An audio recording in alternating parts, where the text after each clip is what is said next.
दोस्तों हमारी दुनिया के नक्शे में यहाँ पर मौजूद है एक छोटा सा मुस्लिम देश के जिसको मोरक्को या फिर अगर दूसरी जबान में कहें तो मराकश के नाम से जाना जाता है। वैसे तो इस देश की चर्चा बहुत कम ही होती है, जियो पॉलिटिक्स में भी इस देश का रोल आजकल बहुत कम नजर आता है। आखिरी बार आपको याद होगा कि इस देश का नाम उसी वक्त एकदम से चर्चाओं में आया था कि जब कतर में होने वाले फीफा वर्ल्ड कप में इसकी फुटबॉल टीम ने अपनी परफॉर्मेंस से पूरी दुनिया को हैरान किया था। मगर दोस्तों आपको जानकर हैरानी होगी कि ये छोटा सा देश मोरक्को कि जो ना तो ज्यादा अमीर है और न ही ज्यादा ताकतवर है, मगर उसके बावजूद भी बहुत जल्द ही पूरी दुनिया को रूल करने जा रहा है, यानी बहुत जल्द ही पूरी दुनिया पर राज करने जा रहा है। America, Russia, China, India, France, Germany और इस जैसे दुनिया के जितने भी ताकतवर, असरदार और अमीर देश हैं, इन सब का ही फ्यूचर बहुत जल्द ही इस छोटी सी कंट्री मोरक्को पर डिपेंड होगा। न सिर्फ कंट्रीज का फ्यूचर बल्कि इन सारे ही देशों में बल्कि पूरी दुनिया में रहने वाले जो लोग हैं उनकी जिंदगी भी मोरक्को पर ही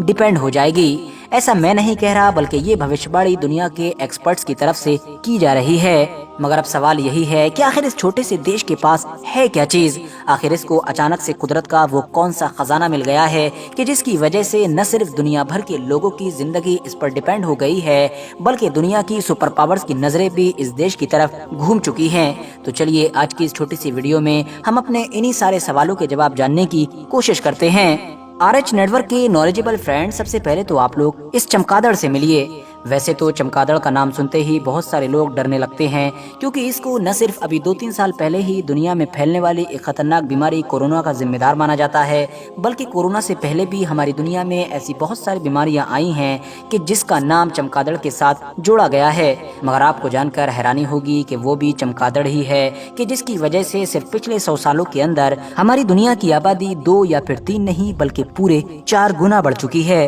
दरअसल दोस्तों ये बात है सन 1802 की कि जब एक यूरोपियन एक्सप्लोरर के जिसका नाम अलेक्जेंडर वॉन था, वो साउथ अमेरिका में पड़ने वाली एक कंट्री यानी कि पेरू के अंदर घूम रहा था। उसने ये महसूस किया कि पेरू देश की जो जमीन है वो ज्यादा उपजाऊ भी नहीं है और न ही खेती के लिए ज्यादा सूटेबल है, मगर उसके बावजूद भी वहाँ पर न सिर्फ हरी भरी अच्छी घास मौजूद है बल्कि लहलहाती हुई फसलें भी दूर दूर तक नजर आ रही हैं। जब उसने वहाँ के लोकल लोगों से इस चीज का राज पूछा तो उसको पता चला कि वहाँ के रहने वाले लोग अपने अपने खेतों में चमगादड़ और चमगादड़ की तरह ही कुछ दूसरे समुद्र के ऊपर उड़ने वाले परिंदों का एक्सक्रीशन यानी कि उनकी गंदगी को अपने खेतों में डालते हैं और इसको डालने से उनकी जमीन और भी ज्यादा उपजाऊ हो जाती है, यानी और भी ज्यादा फसलें उगाने लगती है। फिर क्या था, वो यूरोपियन एक्सप्लोरर इस राज को अपने साथ अपने एरिया यानी कि यूरोप में लेकर आया और फिर यूरोपियन लोगों ने भी इस टेक्निक के जरिए से अपने एग्रीकल्चर फील्ड में आगे बढ़ना शुरू कर दिया। बहुत जल्द ही उन लोगों की जमीनें भी पहले से ज्यादा उपजाऊ हो गई और ज्यादा से ज्यादा अनाज और ज्यादा से ज्यादा दूसरी चीजें पैदा करने लगी। अगले कुछ वक्त तक तो चमगादड़ और इस तरह के कुछ परिंदों के एक्सक्रीशन यानी कि उनके जिस्म से निकलने वाली गंदगी को खाद के तौर पर इस्तेमाल किया जाता रहा था, मगर फिर 1913 आते आते एक बड़े वैज्ञानिक ने इसी खाद को आर्टिफिशियली बनाने का तरीका भी खोज निकाला था और फिर इसी फर्टिलाइजर की वजह से हमारी दुनिया में इंसानों की आबादी में भी एक बड़ा बूस्ट देखने को मिला और सिर्फ 1912 से लेकर 2012 तक यानी 100 साल के अंदर ही हमारी दुनिया की आबादी 1.5 अरब से डायरेक्ट 7.5 अरब के भी पार पहुंच गई। फिलहाल दोस्तों सब कुछ ठीक ठाक चल रहा था, मगर फिर सन 2010 में अचानक से हमारी दुनिया के वैज्ञानिकों ने एक ऐसी चीज का पता लगाया कि जिसने दुनिया के होश उड़ा दिए। दरअसल साइंटिस्ट को ये पता चला कि हम लोग जिस खाद का इस्तेमाल अपने खेतों में करते हैं और जिसको 1913 से लगातार आर्टिफिशियली तैयार करते आ रहे हैं, तो इसको बनाने में जिन 2 चीजों का बड़ा योगदान होता है यानी कि पोटेशियम और फॉस्फेट, ये दोनों ही चीजें बड़ी तेजी के साथ हमारी दुनिया से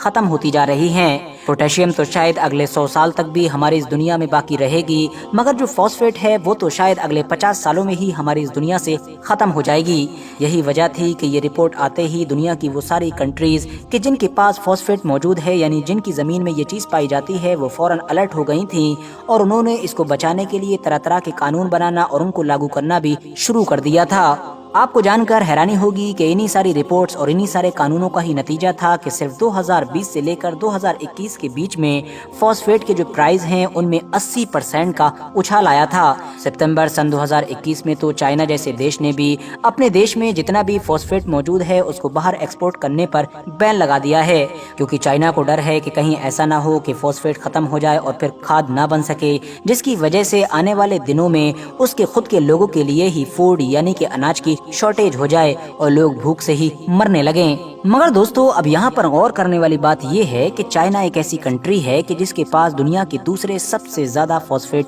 रिजर्व्स मौजूद हैं। मगर उसके बावजूद भी अगर आप लोग डेटा पर नजर डालोगे तो आपको पता चलेगा कि दुनिया में जितना भी फॉस्फेट है उसका सिर्फ 5% ही चाइना के पास मौजूद है। इसके अलावा अब अगर इस लिस्ट में तीसरे नंबर वाली कंट्री की बात कर ली जाए यानी कि सीरिया की, तो सीरिया के पास भी जो पूरी दुनिया में फॉस्फेट है उसका सिर्फ और सिर्फ 3% मौजूद है। इसके अलावा अगर आगे की और कंट्रीज पर भी आप नजर डालेंगे तो आपको पता चलेगा कि सबके पास 1, 1.5 या फिर 2% ही पूरी दुनिया का फॉस्फेट रिजर्व मौजूद है। और दुनिया में सिर्फ एक ही ऐसी कंट्री है कि जिसके पास पूरी दुनिया में जितना भी फॉस्फेट रिजर्व है उसका 70% फॉस्फेट रिजर्व मौजूद है, और वो कंट्री कोई और नहीं बल्कि मोरक्को है। तो अब आसान भाषा में आप लोग ये समझिए कि हमारे खेतों में इस्तेमाल होने वाली जो खाद है जिसके बगैर हम लोग अनाज नहीं उगा पाते हैं, उस खाद को भी अब हम लोग आने वाले दिनों में मोरक्को के बिना नहीं बना पाएंगे, क्योंकि मोरक्को के पास उस खाद को बनाने के लिए जो फॉस्फेट चाहिए होता है वो 70% से भी ज्यादा मौजूद है। यानी मोरक्को के पास कुदरत का एक ऐसा खजाना मौजूद है कि जिसकी वजह से अब दुनिया में रहने वाले लगभग सभी इंसानों का फ्यूचर और उनकी जिंदगी